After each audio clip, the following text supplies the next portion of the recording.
بسم اللہ الرحمن الرحیم۔ السلام علیکم۔ پرانے وقتوں کی بات ہے کہ ملک یمن پر ایک نیک بادشاہ حکومت کرتا تھا۔ وہ اپنی رعایا کے ساتھ بہت نیک سلوک کرتا تھا۔ اس کی 4 بیٹیاں تھیں، جن میں سے ایک شہزادی بہت حسین تھی، جس کی خوبصورتی پر باقی شہزادیاں نفرت کرتی تھیں۔ اس شہزادی کا نام شہزادی سوہانہ تھا۔ ایک دفعہ ان کا باپ کسی کام کی غرض سے بیرون ملک گیا۔ اس نے اپنی ساری بیٹیوں سے ان کی خواہشات پوچھیں۔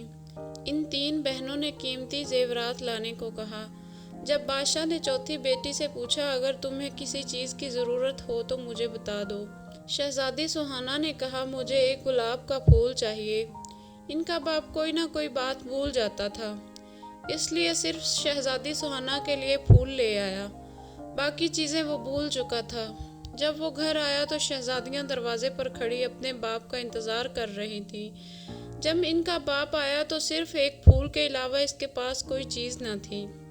شہزادیوں نے اپنے باپ کو برا بھلا کہہ کر باپ کی نافرمانی کی۔ شہزادی سوہانہ کمرے میں جا کر رونے لگی۔ اس کا باپ کمرے میں آیا، اس کا پھول اسے دے دیا۔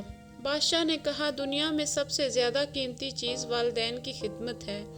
چنانچہ جب بادشاہ دوسری مرتبہ بیرون ملک گیا تو سب نے اپنی اپنی چیزیں لانے کے لیے کہا، مگر شہزادی سوہانہ اس پر خاموش رہی۔ اس نے سوچا کہ اس بار کوئی ایسی چیز نہ ہو کہ جس سے میرے باپ کا دل دکھے، تو بادشاہ نے اپنی بیٹیوں کے لیے زیورات لیے۔ راستے میں ایک جنگل تھا۔ بادشاہ اس جنگل میں سے گزر رہا تھا تو اس نے درخت پر بیٹھے ایک چمگادڑ کو دیکھا۔ وہ چمگادڑ اصل میں ایک خوفناک جن تھا۔ اس نے بادشاہ کو قید کر لیا۔ ایک شہزادہ یہ سارا منظر دیکھ رہا تھا۔ اس نے اپنی تیز دھار تلوار نکالی اور چمگادڑ کی گردن پر دے ماری۔ چمگادڑ اس وقت مر گیا۔ شہزادہ بادشاہ کو محل لے گیا اور ان کی بیٹیوں کو سارا ماجرا سنا دیا۔ شہزادیاں اپنے باپ کے پاس آئیں اور اپنے باپ سے نافرمانی پر معافی مانگی۔